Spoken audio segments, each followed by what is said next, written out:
clock is ticking on a Saturday night, which means one thing. It is now time for the College Football Power Hour. I am Caroline Fenton. That is Adam Breneman, and he is Jason Fitz. And we were treated to some true college football chaos today. We had heavyweight versus heavyweight. We had the culture debate today with Colorado and Nebraska. We got a lot of statement wins and some gritty upsets today in college football. But let's start with the big game in the big house. Texas goes into Michigan with a statement butt whipping over the Wolverines. What did we learn, Adam?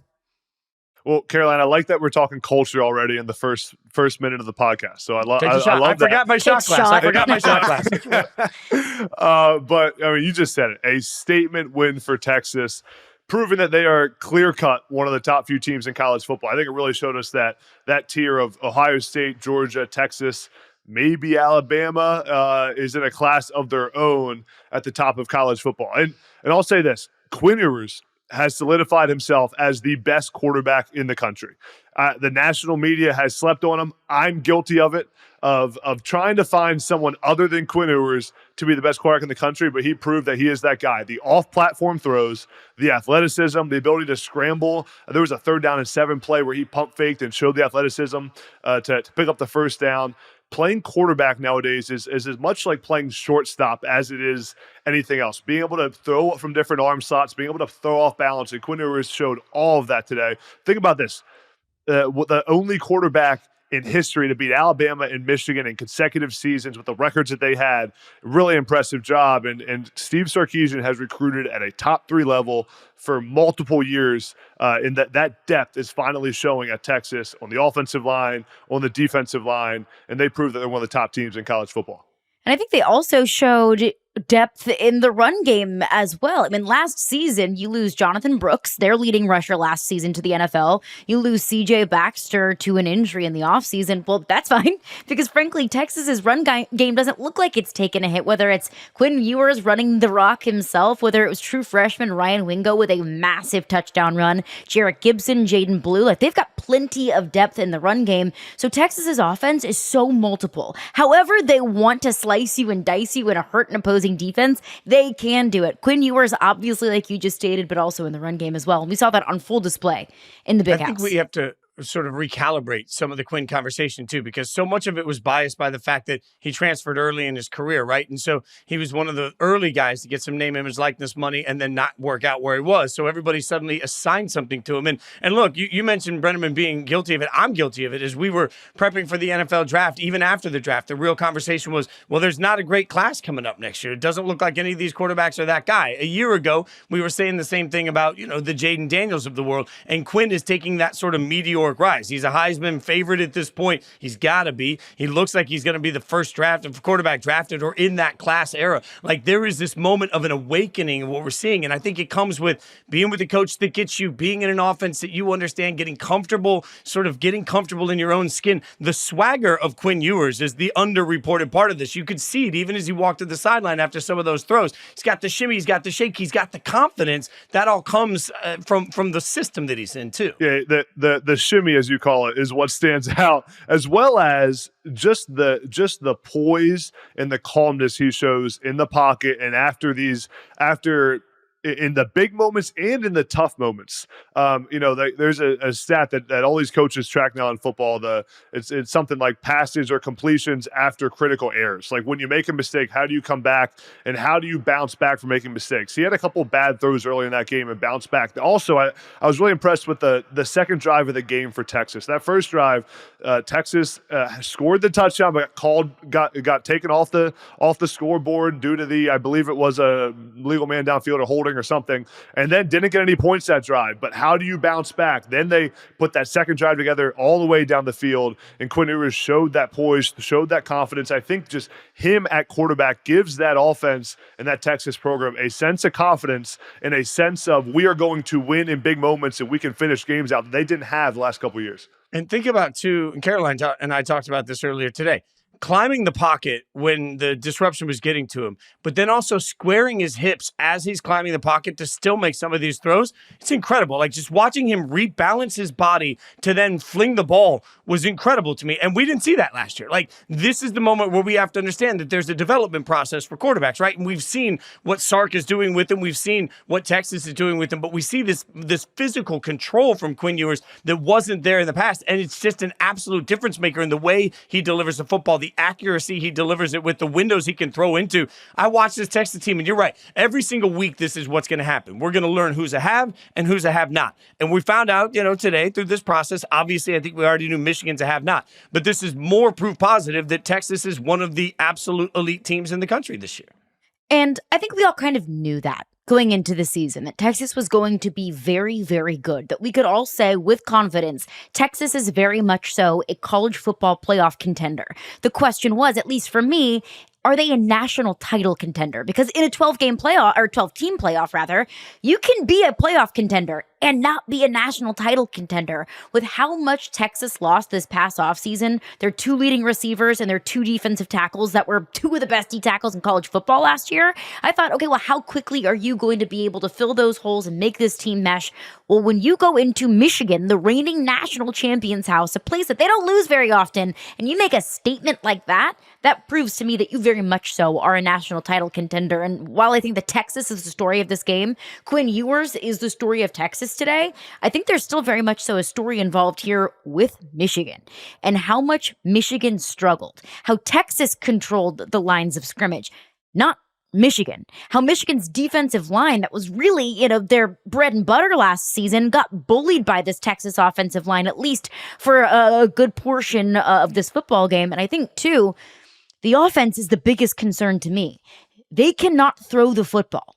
Michigan does not have the horses and does not have the offense to keep up with a lot of the best teams in the country. Davis Warren, I respect the hell out of his story and what he's overcome to get to this point, but Davis Warren cannot throw the football further than 5 to 8 yards downfield. If Donovan Edwards, you thought, was going to be kind of like the saving grace for this offense, it was limited to 40 yards rushing today. So that's the concern for me moving forward for Michigan is who's scoring points for this team?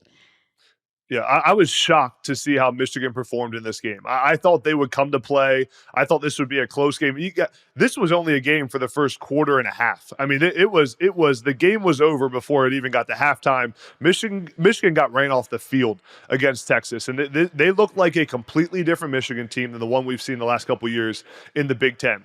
I think what this game showed us is Michigan is outclassed by probably the top 6-7 teams in the Big Ten. I mean, Ohio State's better than Michigan, Oregon, Penn State, USC, Nebraska, maybe Iowa, maybe Washington. I mean, Michigan cannot move the ball on offense. And I said it last week.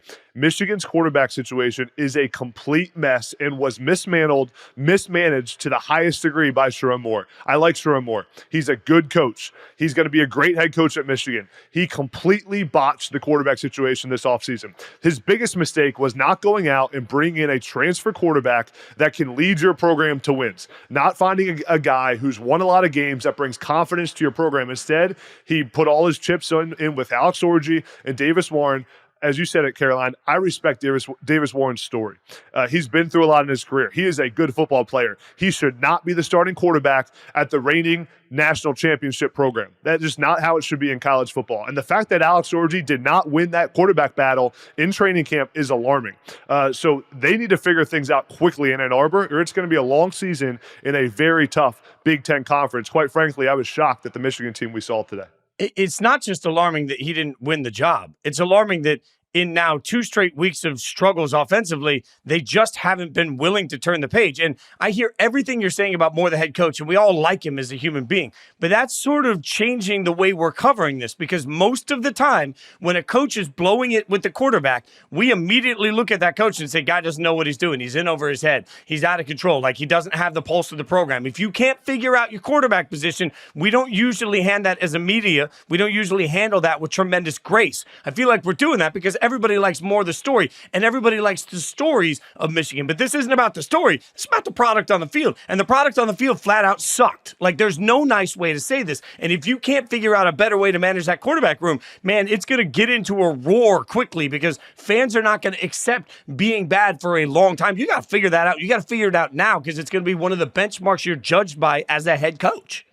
You get hired and fired in this sport because of that position. I don't care if it's high school football or college football, and surely the NFL. If you cannot get that position figured out, you're not going to last very long.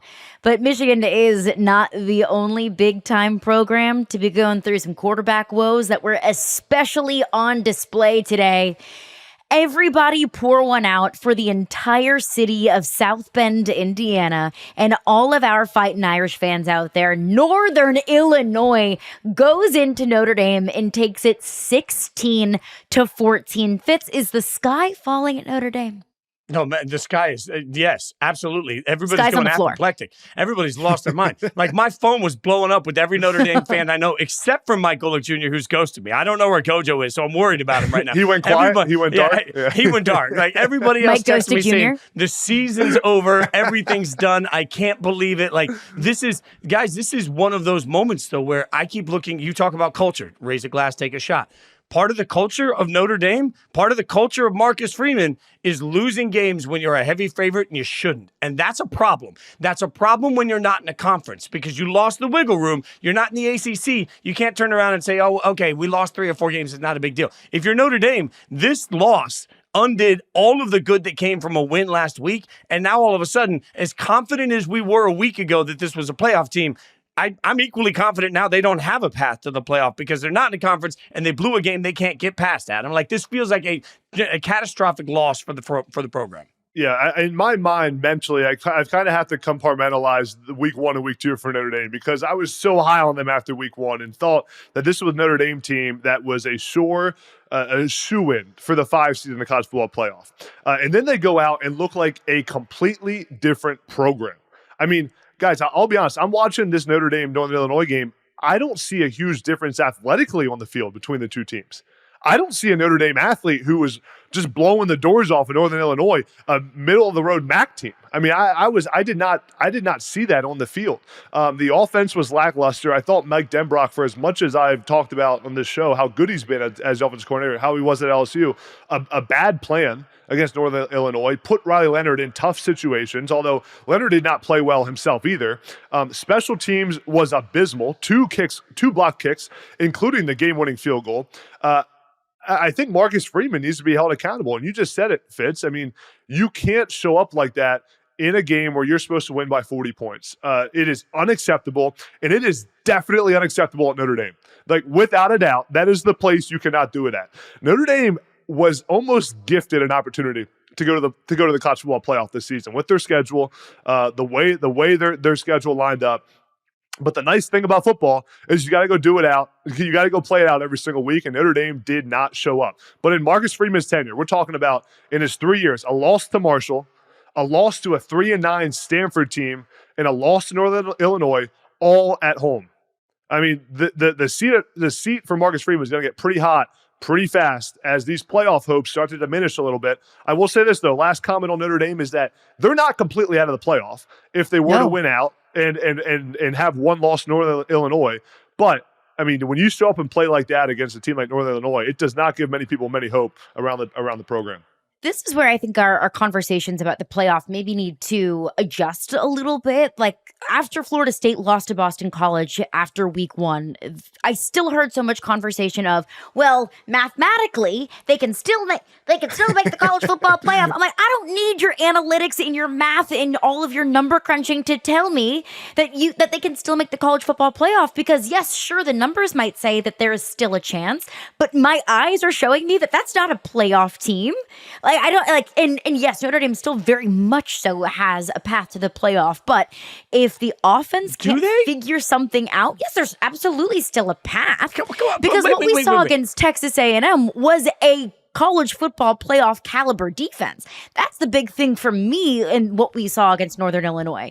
And maybe a fantastic and elite defensive performance against Texas A&M made it really easy for us to ignore some of the red flags that we saw in College Station offensively. Because really the only offense or majority of the offense that we saw last week was plays that Riley Leonard made with his legs. And it was dinking and dunking in the passing game. And it was kind of death by 1,000 cuts. And it wasn't until a couple of touchdown drives late in the game where Notre Dame really pulled away. Offense was hard to come by early in that game. And those offensive woes really reared their ugly head against Northern Illinois when the defensive performance took leaps and bounds and steps back. Where's that elite secondary that we saw in College Station? Where's that elite defense that we were sold and that we saw with our own eyes against Texas A&M? That was the biggest shock to me, Fitz. But I think you guys are both, frankly, wildly wrong about the college football playoff. I'm going to go back to that for a second because think about this. You got to have equity you can gain back now, right? Like, so everything they put in the bank with the Texas A&M win, they just took out of the bank with this loss to Northern Illinois. Now look at the rest of their schedule. They have 2 tough games remaining. Georgia Tech, who might not be tough, we don't know, and USC. So the only hope that they have is that USC goes lights out, looks like one of the best teams in the country, and they win that game. Anything short of that, they're basically Liberty with a golden dome on their helmet. They're playing trash the whole way. So if they play trash the whole way, it doesn't matter if they win convincingly. They've given the committee one reason to say, and when we are in this spot where all of a sudden we're going to look around and we're going to say, well, man, how do you leave Penn State out? How do you leave Ohio State out? How do you leave Oregon? Like, we're going to have so many at-large teams that are competing for these spots that will have played through the gauntlet of the Big Ten and the gauntlet of the SEC. We just watched Tennessee, who we'll talk about later tonight. Tennessee likely not going to win the SEC. They're sure as hell a playoff team to me. I look around and they'll all have the chance to build a resume. And while they're building a resume over in this sandbox way off to the side is Notre Dame just playing with cupcakes, hoping that somehow they can stack their cupcakes into a sandcastle. That ain't going to work for the College Football Playoff Committee. But you just hit on the key point. Sure, they might be Liberty, but they've got golden helmets. Yeah, and if Notre Dame wins out, you're telling me an 11-1 Notre Dame team that beat USC, went on the road at Texas A&M, and yeah, they lost to Northern Illinois at the beginning of the season, but you know what it's like in December, Fitz. Everybody forgets about September. Everybody forgets about weeks 1 and 2 unless you did something really great. It's the golden helmet. They're Notre Dame. They go 11-1. Sure, they don't have the advantage of getting a first-round bye and playing in a conference championship game, but an 11-1 Notre Dame team absolutely gets into the college football playoff, no matter how soft as baby poop their schedule might be. Now, 11-1 might be a far cry based on the product that we saw on the field today, but that's the path for me. Yeah, I think there's without a doubt that an 11-1 Notre Dame team with one loss to Northern Illinois in week 2 gets in the college football playoff as in the top 12 teams. I think that's a lock. I think there could be a conversation, depending on how it plays out, that a 2-loss Notre Dame team with a loss to if USC is really good and they lose to them, that could be a conversation as well for a top 2 or top 12 seed. But I think to your point, Caroline, about the Notre Dame offense, the alarming part of what we saw was that Riley Leonard did not play well in this game. I mean, he had 2 interceptions. They didn't throw the ball vertically. There was some hesitancy on his part, I thought. No explosive plays for the Notre Dame offense. And I think that's an area where if you bring in Riley Leonard, all the talk was that he just needs to go manage the game. He needs to control the clock, control the ball, not turn it over. But at some point, you got to score some points. I mean, you got to score enough points to beat Northern Illinois. You can't just manage the game and get it and try to kick a game-winning field goal. So that offense is going to have to flip a switch pretty fast if they want to do what we just talked about and run the table and have a shot to make the playoff. You guys are still wildly wrong. I'm just going to say you guys are still wildly wrong. We're months removed from Florida State being undefeated and missing. Like, I totally disagree. I just, on the record, it's a different for the playoff. show. But 12 teams, though. 12 teams? Yeah, but all I'm saying is I've covered the playoff committee every year, and I've gone through the mock playoff selection process. I've done all of this in my career. I'm telling you, a 2-loss or 3-loss Big Ten or SEC team that's gone through the gauntlet is going to get in. They are not going to reward the soft schedule of Notre Dame. I don't think that all of the commissioners are going to be as nice, and all the people on the committee are going to be as nice to the Golden Dome as you guys do. Well, we'll see if it plays out. I now want this to be a bet moving forward in the show. I will be the contrarian and say that you guys have both lost your mind.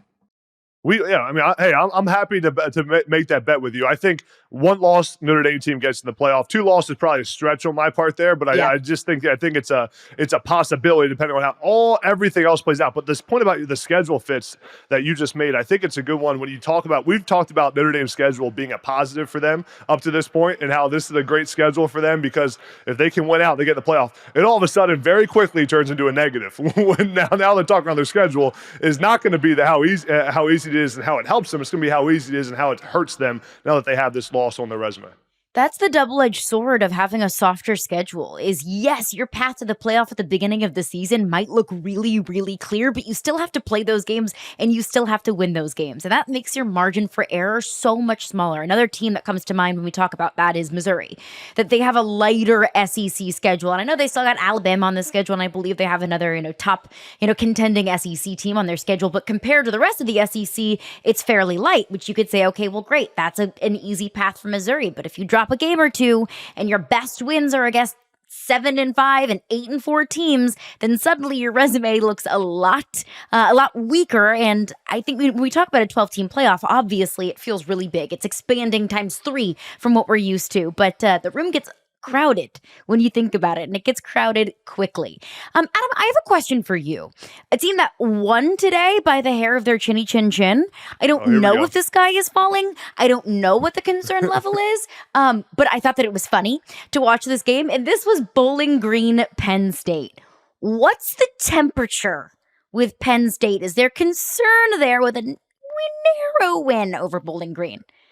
Yeah, I think the temperature at Penn State is pretty normal. I've talked to some people around the program. We're used to this. Come on. I mean, here's the difference in what happened at Penn State today. Yes, it was a game way closer than what people expected and what everyone thought, but Penn State found a way in the second half to dominate the game and take it over. Penn State was up 2 scores until a score at the end by Bowling Green. Penn State's defense held Bowling Green to under 100 yards in the second half. So found a way to really flip the switch there after they came out completely flat. Didn't look good on offense. Defense was getting run all over, which was shocking given how talented this defense is.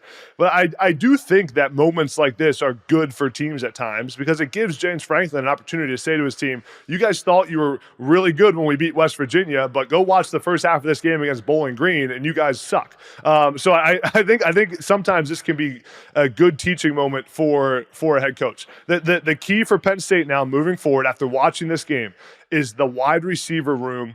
There has to be someone that can step up and get separation, especially when they start playing Big Ten opponents. No one got separation today other than their tight end, Tyler Warren, who had a career day. But at some point, you're going to need a wide receiver one who can stretch the field vertically and win one-on-one. Can you win one-on-one matchups on third down when everyone knows you're throwing the football? I didn't see that today from Penn State. That will be the question mark if they want to win a Big Ten championship and make the college football playoff. The other part is finding ways to use those 2 running backs, Nick Singleton and Katron Allen, in creative ways. It's going to be a challenge for Andy Kotelnicki because those are 2 of the best players you have on offense, but they play the same position. I want to see Penn State get more creative with those 2 backs because those 2 guys should be on the field almost every single play. They're 2 of your best players. Take one of those receivers out of the game and play with 2 running backs on the field. I think we need to see more out of that, but I was happy with how Penn State adjusted in the second half and how Drew Aller, kind of dialed it in and had some elite throws there in the second half of the football game.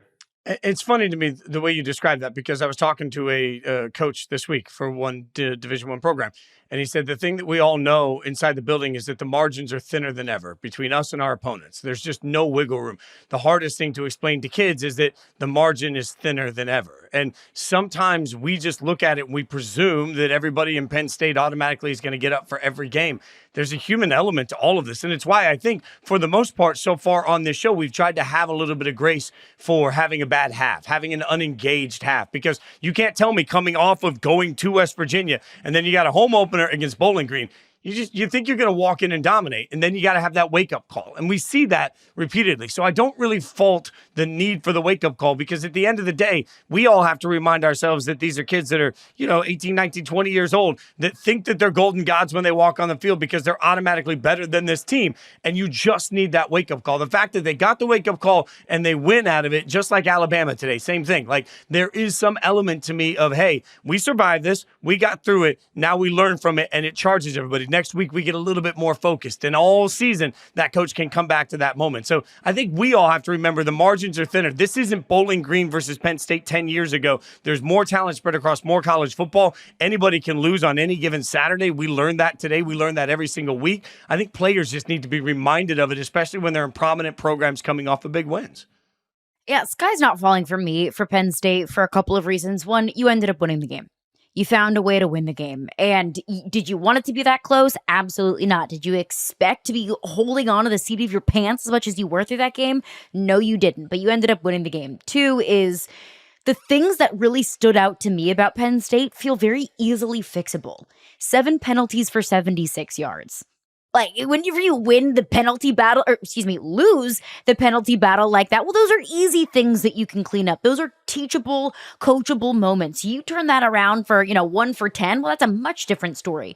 The second thing that I see is 2 turnovers for Bowling Green, and Penn State got 0 points out of them. 0 points out of 2 turnovers. You have to capitalize on your opponent's mistakes. That's what really stood out to me about Texas and Michigan. Michigan turned the ball over 3 times on Saturday. I believe Texas was able to turn each of those turnovers into at least 3 points, if not 7. And if I'm mistaken, I'm sure somebody will correct me there. But just capitalize on the mistakes and cut down on the penalties. Like, those are things that you can fix. It's week 2. There are still learning moments. Yeah, and I think, Jason, to your point too, don't sleep on MAC football. Let's give the MAC some credit today now. Shouts out to the MAC. The win against Notre Dame, and then Penn State getting taken to the wire by Bowling Green. I called the Rutgers-Akron game today. Akron looked good in the first half of that game. Now it ended up being a blowout. I mean, the MAC's got some good football. I mean, a lot of the Jason, you mentioned the margin, the transfers, having quarterbacks that maybe are 4 stars, but then go down to play a level at the MAC. And I mean, there's some really good players. I think that conference has kind of made a name for itself this week in college football. And on top of that, you talk about Penn State, Carolina. I think, yes, those issues are fixable for James Franklin. You can fix the penalty thing. You can fix complementary football and talk about we have to score when we get turnovers. The pieces are there to make a run. I think you look at the Penn State schedule, and Penn State will be favored in their next 5-6 games. They got Kent State, they got Illinois, UCLA, USC, Wisconsin. All those games they will be favored in leading up to their game at home against Ohio State. So I think Penn State's got the pieces in place right now to make a run. And if you're a Penn State fan, and if you're a Penn State alum like myself, you're hoping that this close call against Bowling Green is what your team needed to lock it back in and play the level of football you're capable of playing through the next few weeks. So the sky is falling in South Bend. Sky's not falling at Penn State, but after just a quick break, we'll get into one thing that we learned in week 2. Stick with us. A lot of action, a lot going on in week 2, but what was one thing that you learned, Fitz? Mass hysteria, dogs and cats living together. Like, college football is going to be absolutely wild every single week this year, and I love it. We talked earlier about the margins, but one thing that we're all trying to do is try and figure out how this all normalizes, who's really good, who's not. And there's a couple of encouraging things to me, because I said earlier the haves and the have-nots are separating themselves, but there's more haves than I think we necessarily give credit for. There are several teams that early on I think are loaded and ready to make a run. That being said, there is so much packed in the middle of it. Like, you look at a game today like Kansas, Illinois. I have no idea what to expect going into that game, right? And I don't know how much of that plays forward into what we'll see next week. You think about some of the action we've seen over the course of the day and how close these games are and how much down to the wire they're coming, how you can have a bad half and suddenly rebound. Like, college football this year is more chaotic than it's ever been. So I think, everybody needs to relax a little bit, but we also learned that it's going to be the most unpredictable season we've ever seen. Who tries to find the way to normalize the emotion through that and just get through it? It feels like more than ever this season is a get through it season for all of these teams in the regular season. You can't get too up. You can't get too down, because every single week there will be total chaos. Like, is Boston College good or is Boston College not good? Is Georgia Tech good? Is Georgia Tech not good? Like, these are things we still don't really have answers to, and I kind of love every ounce of that.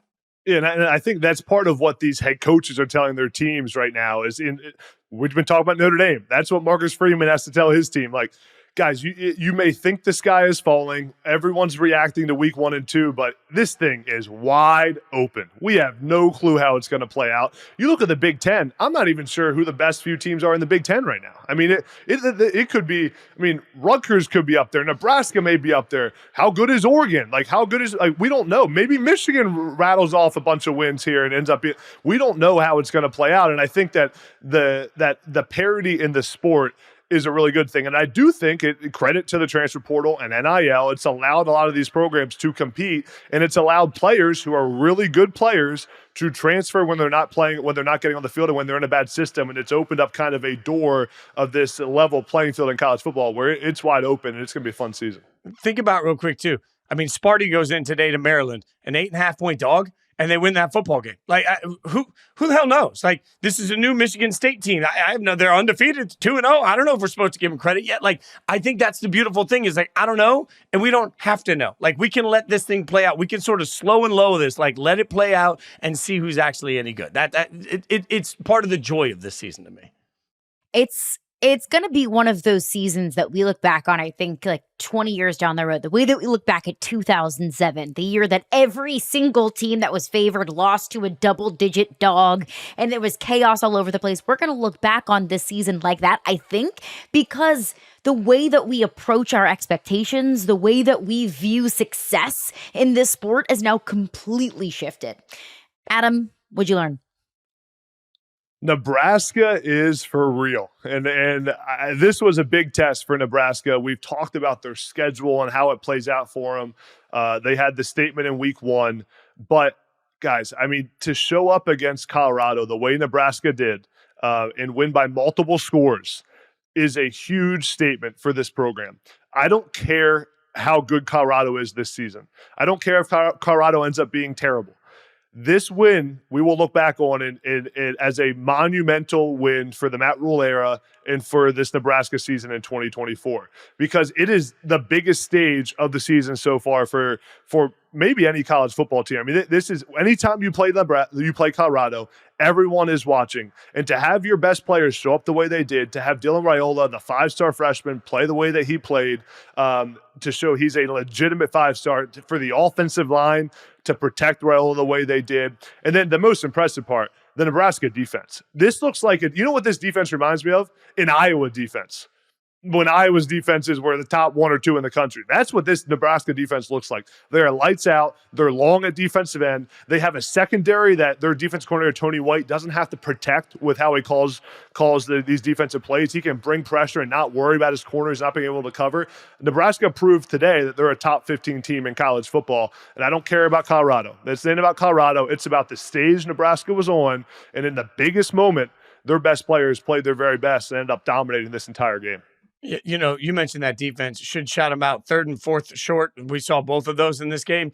And Colorado never stood a chance. I think every week it'll be take a shot for me when we talk about moving the line of scrimmage. Nebraska's defensive line moved the line of scrimmage back repeatedly in this game. It was beautiful to watch. You're right. And, you know, we've talked also about Matt Rule, and I think it takes a second for Matt Rule to really bring his own personality, I'm going to say that instead of culture, into a program. It takes him a second to build that into a program. He's got the quarterback now that will do that. This is the beginning of a foundation that sets Nebraska apart for the next several years. This is the sort of class you can recruit around. It's the sort of class you can build around to show everybody what can be done at Nebraska. I've been to game day environments down there. It is one of the wildest experiences I've ever had in my life in any sport, anywhere that I've ever been. There are going to be recruits that go check it out because they want to play with Raiola. They want to be a part of it. They've got the collective money to be competitive. Like, I think this is about to catapult Nebraska into a different level of conversation in the next 5 years. And you just mentioned it, like the excitement around the program. I mean, when this thing gets rolling at Nebraska, watch out. It is an absolute steam train going down the tracks. I mean, there's going to be excitement, the buzz around that program. They're going to sell out every game. I mean, it's going to be fun to watch if they keep winning these games here. And I said it many times, Nebraska has the possibility to be 7-0 going into playing Ohio State. So a lot of excitement. Your Nebraska takes look smart, by the way. Like, kudos to you. Early on, Nebraska was your bold prediction. Every week they win. I'm like, Well, I also said that Notre Dame was the most impressive team in the country I saw week 1, and then so I don't want to bring that up. But Caroline, what'd you learn week 2? I honestly, frankly, I feel like I learned a lot, but overall, I think one of my biggest takeaways is maybe a more overarching conversation. And it's that I feel like as college football fans, we keep searching for a blueprint. Like, we keep searching for a formula to success. And I think I'm starting more and more to realize that that blueprint doesn't exist.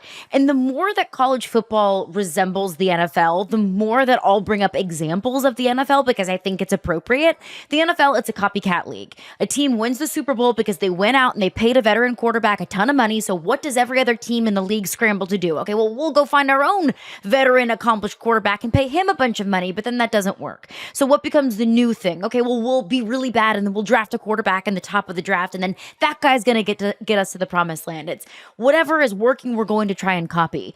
Well, right now in college football, what's the trendy thing is the transfer portal. Okay, we'll go out and get a quarterback in the transfer portal. Well, we saw some really brutal performances from transfer portal quarterbacks today and throughout this entire season. Riley Leonard is one that comes to mind today that last week we were lauding Notre Dame for grabbing Riley Leonard in the transfer portal. I looked at Peyton Thorne at Auburn today, who really struggled. Cal came into Jordan Hare, a really tough place to play, and they whooped Auburn. And then everyone is looking at Hugh Freeze like, well, why didn't you go into the transfer portal and get a better quarterback? So there's all of these different scenarios. There are plenty of examples, and I think plenty of data to look at.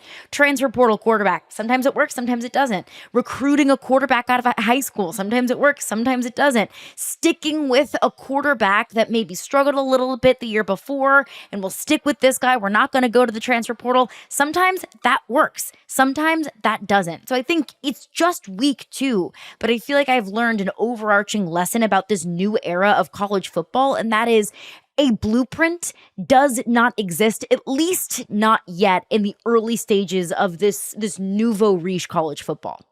Everything you say makes so much sense. The only thing I would say is that sometimes to me, and I don't care if we're talking about college football or the NFL, building a great program or franchise is a lot like weight loss. I have friends that have gone out and gotten gastric bypass, right? They went out, got the surgery, and for a few years, they're really skinny. And then eventually, a few years later, they're fat again. Why? Because they never learned any new habits in the process, right? They got the surgery. That is a wild. Them, right, but hear me out. But the people that they're like, you know what? I'm just gonna exercise and I'm gonna limit what I'm eating and I'm gonna do it the right way and I'm gonna lose weight slowly over time. They learn new life habits. All of a sudden, they build a foundation, right? Like I don't think there's any one answer. The transfer portal is gastric bypass surgery. It is. Everybody wants a quick fix. I'm just saying, like, the transfer portal is Ozempic, okay? But at some point, you got to learn new habits. You got to figure out, like, a way to build the whole... Like, there's no one answer because what you need is for the 100 kids that are on your roster to be equally as good as the 100 kids that are on this roster. And you need the 40, 50 people that are part of the coaching and training staff to be equally as good as these 40 or 50 people. And then you all need to be healthy at once. Like, nobody wants to hear this because it's hard work and it takes a lot of time.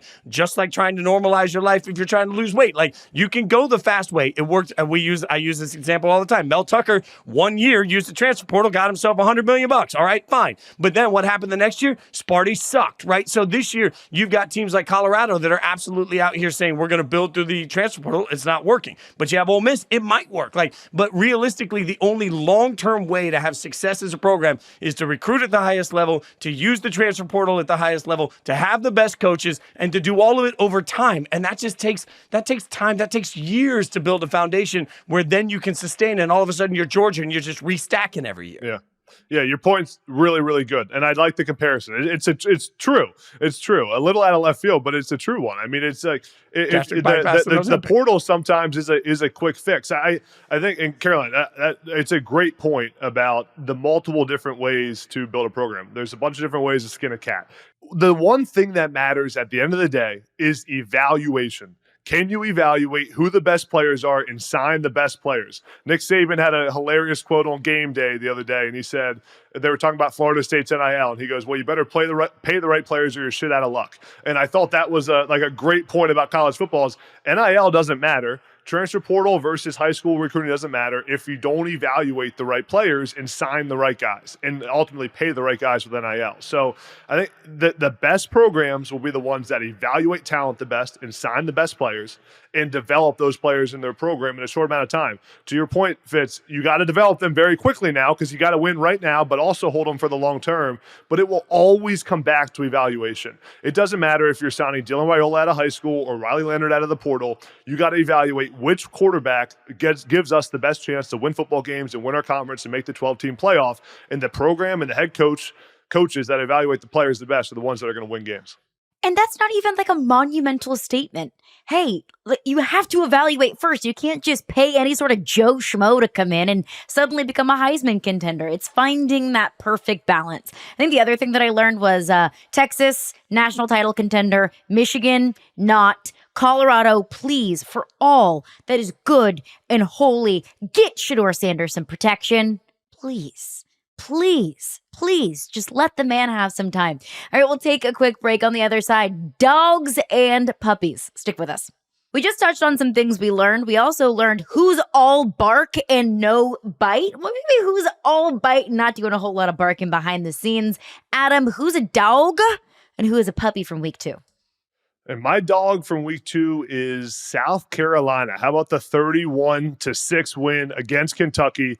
Held Kentucky to 30 yards passing. And I just think when you think about this South Carolina program under Shane Beamer, kind of the gauge of success is a program like Kentucky. That's who they compete with, the same kind of level in the SEC. And they went out and dominated that game, played really good defense, and they played well last week as well. So to go on the road to a place like Kentucky and allow 30 yards passing as a 10-point underdog is a huge win for Shane Beamer and what he's building at South Carolina. And I think there's a lot to be excited about the future of that South Carolina program.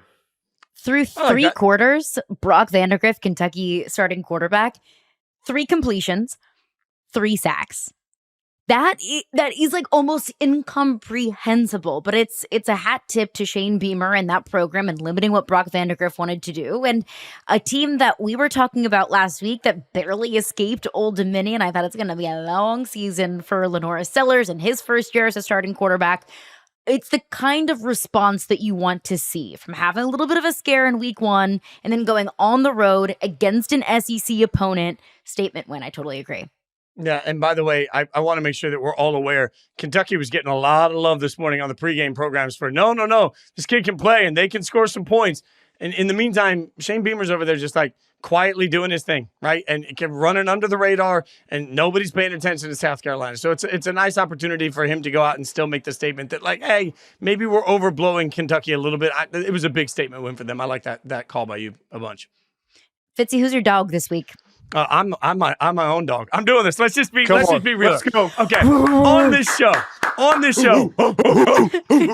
show, I told everybody that Nebraska would kick the snot out of Colorado, which got clipped off. Check. Ba-boing. Got that one right. I told everybody that Texas would beat Michigan by 20. I don't know, 19 feels like I was pretty close on that.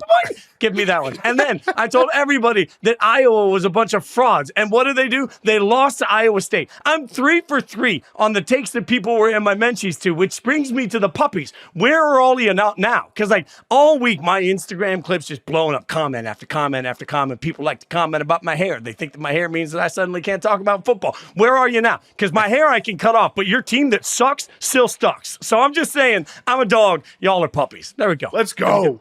Had to get that off my chest. Fired me up, Fitz. Let's go, man. Come on. Run through a freaking wall. I also didn't know that this segment was reserved for us to just rub all of our right takes in everybody's face. Like, it's just a rap sheet of, I thought this was going to happen, and it did, so everybody give me a cookie. I like that, Fitz. I mean, first of all, I'd kill for a cookie right now. But second, like, if I'm 3 for 3 on hot takes, then I'm gonna walk it around. If I give you one, I will give you one dog, though, that actually, meant something on the field. And I don't think we've given enough love to Sark. Like, Steve Sarkisian is somebody that, frankly, his checkered past is a big part of the story that we always tell on him. I think we need to reset and just understand what Sark is doing right now with this Texas team. You talk about the motion in the offense. You talk about the movement in the offense, the ability to find new ways to get guys into new positions to get them open, control from Quinn Ewers. You talk about the coach up of Quinn Ewers. You talk about just an absolute understanding of what they're doing on both sides of the ball, a confidence, a swagger to the team. As much as we talk about what makes Texas back right now, Sark is a big part of that. Sark, it feels like, is back to where a lot of people thought he would be for a very long time. And that, as a result, has Texas back in my mind. Yeah, and I think to your point, Jason, about kind of that we heard on the broadcast talking about Sark's past and what's brought him to this point. I think part of that is what's allowed this Texas team to buy into him so much as a head coach, what's allowed him to recruit at such a high level. And his most impressive job, the most impressive thing he's done, Caroline talked about earlier, is reload some of the players that he lost to the NFL draft, even some of those guys to the portal, to reload on the defensive line, to reload at wide receiver, to sign a tight end like Gunnar Helm out of high school. That was a huge recruiting win. Gunnar Helm had a big day today. So Steve Sarkisian deserves a ton of credit, and you can tell when you watch the way that Texas plays that they're playing for Steve Sarkisian. That's their head coach. They believe in him, and I agree with you, Fitz. My two dogs of the week are Steve Sarkisian and Jason Fitz as well. Oh, let's go. Caroline, give us a dog. Right, if you want to throw me in as a dog also, you can. But I mean, I don't know if you have other fine. dogs. No, Fitz is my dog. Oh, okay. And another one, I'll go to a different UT that wears orange. A game that we haven't touched on yet, but was one of my games that I was binging and I wanted all of, and that's the Tennessee-NC State game. Some dogs on that Tennessee defense. And when we talk about this Tennessee team, what dominates the conversation is the offense. Rightfully so. It's a Josh Heupel coach team. We saw his offense on full display in 2022, the number one offense in the country, and they run like 17 plays every 30 seconds, and they score about 75 points a game. And Nico Iamaleava is one of the most exciting young quarterbacks in college football. Like, I get it. I understand why we're talking about the offense. Dylan Sampson at the running back position was fantastic today, but I don't think that the Tennessee defense has gotten nearly enough love for, one, the development from year 2 to year 4 under Josh Heupel. Tim Banks, the defensive coordinator at Tennessee, I think has the most underrated job, has done the most underrated job, I think, probably in the SEC, and how he's been able to develop that defense. Like, that Tennessee defensive front is absolutely legit. NC State couldn't get anything going in the run game. Tennessee was in Grayson McCall's face all game long. They forced a couple of turnovers. Nico Iamaleava is going to make some mistakes early. We saw it against NC State. He had the bad interception. That's going to happen. He's young and he's green and he's inexperienced. He's got all the talent in the world, but sometimes he's just got to work through those kinks a little bit. That Tennessee defense, complemented by the run game, complemented by the freak talent that Nico Iamaleava has, they're going to be able to carry this team until the offense really finds its footing in the passing game, until Nico Iamaleava kind of irons everything out and we get to see peak Nico matched into this offense. This Tennessee defense, it's not getting nearly enough love for, I think, how good it is. It's not just James Pierce Jr., he is a freaking dog, but also Keenan Pili and so many other pieces on this defensive line. Like, they've got depth at Tennessee. Yeah, I agree with all that. By the way, I think Tennessee at this point right now is the most underranked team in the country when it comes to the AP poll. There's no way that you can tell me, because they're sitting at number 14. That'll change tomorrow when the new rankings come out. You can't tell me there are 13 teams that are better. And when we started this whole process of the season, I know, Caroline, you and I both thought that they were sort of a sneaky playoff team. Ain't nothing sneaky about it at this point. Tennessee looks like a national championship caliber football team to me. They can beat you on both sides of the ball. They absolutely can. They can score on anybody. They will figure that out by the end of the year. I believe that. And Nico, efficient today with some mistakes. That's, to your point, that's going to be part of the story here. But you want to talk about a team that I think can absolutely hang with anybody, I think it's Tennessee. I think the most interesting matchup that we've got coming soon is Tennessee-Georgia, because I'm not willing to say right now that Georgia runs away with that football game. Tennessee is too dynamic on both sides of the ball to get blown out by anybody. Yeah, the best part of what I saw from Tennessee today was when they weren't playing well on offense, the complementary football of their defense stepping up. That run defense is for real. I mean, holding NC State to 3 points they gave up. The other 7 points was a pick six. I mean, that defense is legit. NC State got nothing going, and when Iamaleava wasn't playing well, the defense had his back, and that's what they're going to need throughout SEC play when they play teams like Georgia, because he's young. The quarterback's young. He's going to need help from the defense. Putting it all together is impressive. And remember, this is a Tennessee defense that wasn't good the last couple of years. So you give Josh Heupel a ton of credit for what he's rebuilt and the talent he's brought into that front seven. No doubt. Absolutely no doubt. Also, the puppies for me, I'll include myself into this, not necessarily as self-fulfilling as Fitz. Myself and every other person that took Arkansas plus 7.5 today, because Arkansas did in fact lose to Oklahoma State by 8 in double overtime. So we're all puppies, and I will tuck my tail between my legs with that bad beat. I like that one. I got another puppy too for you. How about Auburn losing at home to Cal by 7 points? Just I didn't get a chance to watch much of that game, but just a loss that Hugh Freeze cannot have at home against a team from out west coming into the SEC. And I think there were 7 to 10 point favorites in that game. To lose by a touchdown at home is not good. And at some point here, Hugh Freeze is going to have to turn this thing around at Auburn and start to win some of these games. Forget winning the big games, beating teams like Cal at home in week 2. You got to win games like that, or it's not going to last very long at Auburn. I mean, is it time, though, for Auburn to recalibrate where they really belong in the conversation of the SEC? Like, Auburn fans don't want to hear this, but if you look across the board, they're just not. They're not at the same level as any of these elite programs in the SEC we're talking about. It's the quarterback. You got to get an elite quarterback in the SEC, or you're not going to win. Auburn has shown the commitment financially to compete at the highest level. I mean, they ran Brian Harsin out of town and paid him a massive buyout to leave. I mean, they will move on and spend the money they got to spend. They've been recruiting really well. I mean, you look at Auburn's recruiting; they've been great on the recruiting trail. But Peyton Thorne is not going to get the job done for Auburn. Good player, not good enough to win in the SEC week after week. And look, that ultimately falls on Hugh Freeze. Here's why it surprises me in this, the tiniest bit. I think we can all agree Hugh Freeze is one of the brightest offensive minds in college football.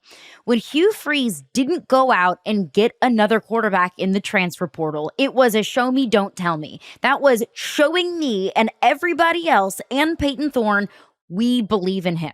This is our guy. If Auburn and Hugh Freeze wanted to go out and upgrade at the quarterback position with a transfer portal player, they probably could have. They've got the money, they've got the collective, and they've got the coach with the pedigree that has proven that he can develop quarterbacks and get them into the league, and they can score some points. So when Hugh Freeze didn't go out and get another quarterback, that showed me, okay, he has a certain level of belief in Peyton Thorne to elevate this program to where it needs to be in year 2. And look, he was wrong, at least through 2 weeks. Through a 2-game sample size, it looks like that was a misstep on Hugh Freeze's part. So while it is the quarterback position that's holding Auburn back, that does fall on the head coach's shoulders.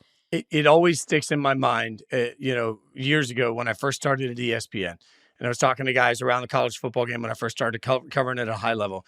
And talking to former players, one thing that resonated that everybody said is we talk so much about the ego of players. Sometimes we forget the ego of coaches. So many coaches believe that they can go out and get somebody, and because they're now in charge of them, they can make the best of them. I watched a lot of Peyton Thorne at Michigan State, and it wasn't good. You can talk all day long about weapons, but the weapons aren't the reason that you're throwing the ball late. Weapons aren't the reason that you're throwing the ball inaccurately. Like, there's a spot here where Hugh Freeze had to look at it and say, all of these things, I believe I'm so good at my job, I can fix. And that's a dangerous thing for every single coach. And that is one of the dangers of the transfer portal. You're looking at a player that is oftentimes damaged in some way, and then you're asking yourself, is it the player? Is it the coaching staff they're with? Can I fix it? And to me, the minute you start relying on Peyton Thorne to be the person that's going to make you competitive against the best of the best in the SEC, that speaks to Hugh Freeze looking around and saying, I can make anybody the best. And that's obviously not the case. Yeah, it's a great point about leadership, Fitz. I mean, great leaders are able to admit when they're wrong, and sometimes sometimes admitting you're wrong actually makes you right in the long term and adds to that level of leadership you have with your program. So for a lot of these college football coaches, you're right. They are stubborn and they have massive egos. That's how they get to that point. And it's part of why so many of these coaches are successful. But being able to admit you're wrong is not something a lot of these coaches are good at. I mean, look at Dabo Swinney and how he handles the transfer portal. I mean, he will, like, it's almost, I really believe that it's too big of an ego hit for Dabo Swinney to now say, I'm wrong, let's change it. He'd rather just, die on his own sword and not use it. I mean, these guys are confident, but a lot of them have also done it one way and won at a high level, doing it the way they've always done it, and don't have either the awareness or the humility to change it for the way it needs to be moving forward. A dear friend of mine has coined the term MGS, and it's a deadly disease. It's called my guy syndrome, and a lot of coaches have it, and they will live and die by quote unquote my guy. That I brought him in here, so I'm gonna keep him here, and we're gonna get the incumbent quarterback. Yeah, he may have been pretty good and won some games, but we're gonna kick him out of here, and I want to bring in my guy. And it goes back to what we started the show with. Coaches get hired and fired. General managers get hired and fired in this sport, in this business, because of that exact position.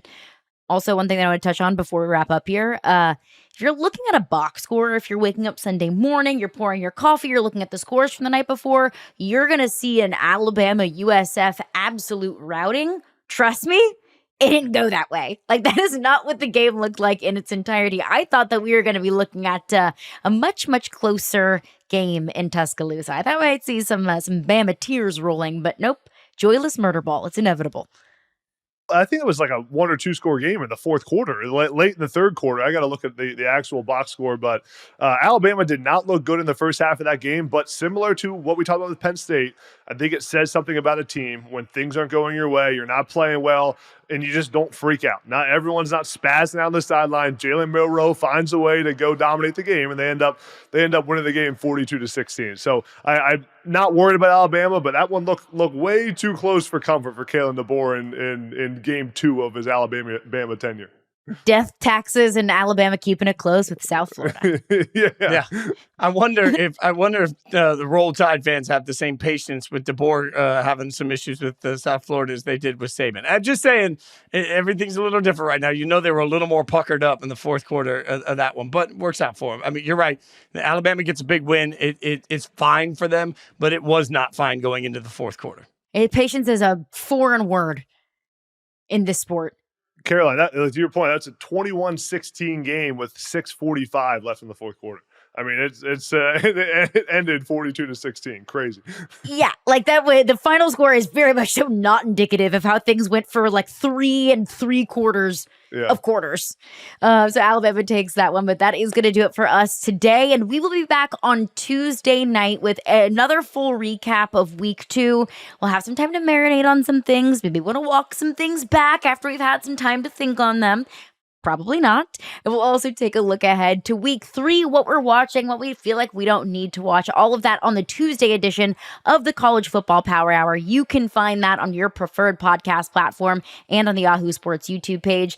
That is Adam Breneman. You can follow him on Twitter at Adam Breneman81. He is Jason Fitz at Jason Fitz. I am at Caroline Fenton 1. Like the podcast, subscribe to the podcast, tell your friends about the podcast, leave us a nice little review, do all the things.